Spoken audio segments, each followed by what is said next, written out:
يا للوطن يا للوطن حب الوطن من الإيمان. ويسن أن يقول عند دخول الخلاء. Ini apa?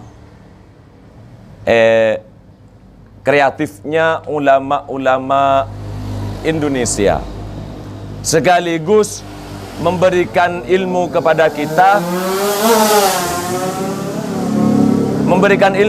kita tentang cara bersuci dan menghadap kepada Allah. Bukan hanya itu, tapi beliau menerangkan juga dengan etikanya bersuci. Contoh, ini disebutkan. Dan disunatkan juga bagi orang yang mau bersuci atau mau masuk ke kamar mandi untuk mengucapkan Bismillahi Allahumma inni a'udzubika minal khubusi wal khaba'isi. Wajib. Apal nak kena tikar ya. Nak kena tikar, nak kena paut banyak apal. Mun bada ibnuh ban ipipinu tak apal, todus kena paut. Allahumma inni a'udzubika minal khubusi wal khaba'isi. Yang kedua, etikanya, akhlaknya, wa yuqaddima rijlahul yusra fid dukhuli. Harus mendahulukan kaki kiri ketika mau masuk. Wa ayyakula inda khurujihi ghufranakallahumma ghufranakal hamdulillahi alladzi adhaba 'annil adha wa 'afani. Ghufranaka alhamdulillahi alladzi adhaba 'anni al adha wa 'afani. Ketika mau keluar dari kamar mandi atau tempat kencing atau tempat buang air besar, maka disunnahkan untuk membaca ghufranaka alhamdulillahilladzi adhaba 'annil adha wa 'afani. Sunnat. Apa? Mun keluar. Wa yuqaddima rijlahu, dan mendahulukan kaki kanan al-yumna fil khuruji ketika mau keluar. Ini. Jadi ada etikanya. Mun masuk ke dalam jeding maka ada tak soko sekiri. Kalau ben doa Allahumma inni a'udzubika minal khubusi wal khaba'isi. Nah, ini pintu ya, ini pintu. Nah, ini dibacanya di mana? Doa ini mau dibaca ketika masuk ke kamar mandi apa sebelum ke kamar mandi? Dibacanya ketika sebelum masuk. Allahumma inni a'udzubika minal khubusi wal khaba'isi. Baru masuk ke jeding dengan kui sokoh sekiri. Masuk sokoh sekiri. Ketika keluar, ini untuk menghindari kalimat Allah disebutkan di dalam kamar mandi. Ketika keluar, keluar geluh, pas makan keluar tanda sokoh sekanan, seret. Tutup labang, pas ngucap ghufranaka alhamdulillahilladzi adhaba 'annil adha wa 'afani. Begitu. Jadi untuk menghindari mengucapkan kalimat thayyibah, kalimat Allah di dalam kamar mandi. Kenapa? Hukumnya menyebutkan la ilaha illallah atau kalimat-kalimat yang dimuliakan oleh Allah di kamar mandi itu hukumnya adalah haram. Tonggela orang apa jeng tanpa wudu, benih oleh ganjaran dosa. Karena idza kumtum milas salah fausilu wujuhakum. Mun bana apa jeng ya wudu kan lo. Mun bada orang apa jeng pas sengaja tak ngelak wudu, benih yang boleh nekolopain dosa. Nah, sama. Karena ketika orang kalem jeding sengaja mau kalimat-kalimat sikus bagus, nyebut asmana Allah umpamana, nyebut asmana Nabi Muhammad.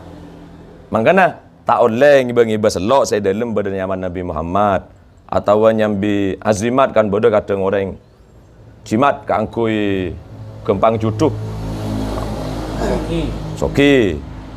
Sejemblo tak tulis jemblo umpamana. Kebe dalam jeding.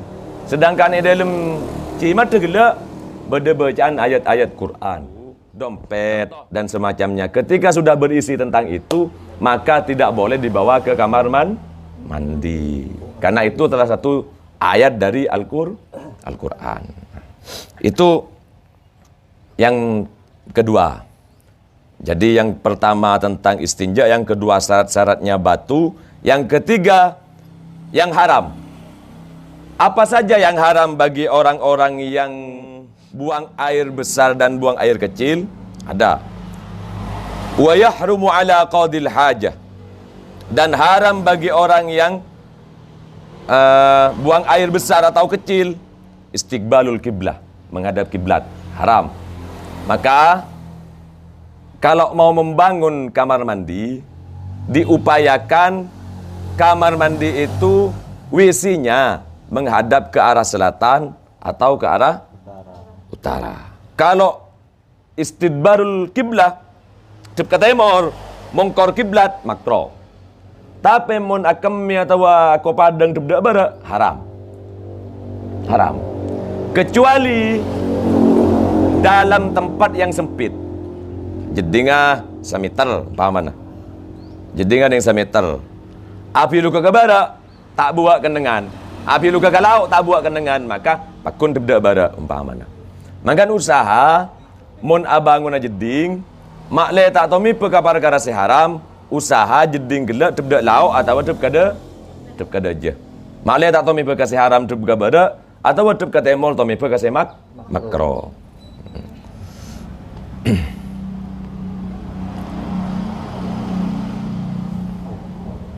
Wa yusannu ayyastanjiya bil yadil yusra. Ban sunnat ka orang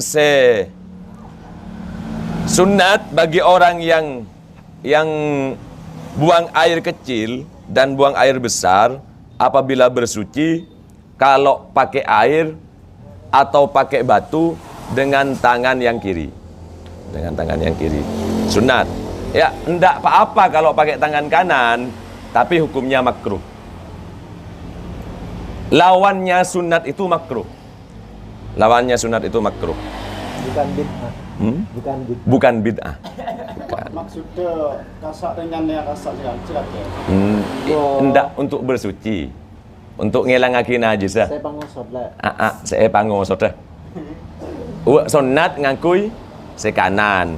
Ya umpama saya nganggu sekacir. Umpama nganggu sekanan tak masalah. Keng tak haram. Cuma makro. Makro itu lawannya sunat. Makro itu lawannya sunat. Benar kata Mas Ketua barusan bahwa sunat itu bukan lawannya bid'ah. Bukan lawannya bid'ah. Nah. Wa ayyaqula ba'dal faragh minhu Allahumma tahhir qalbi minan nifaq wa hassin farji minal fawahis. Dan ketika sudah selesai bersuci,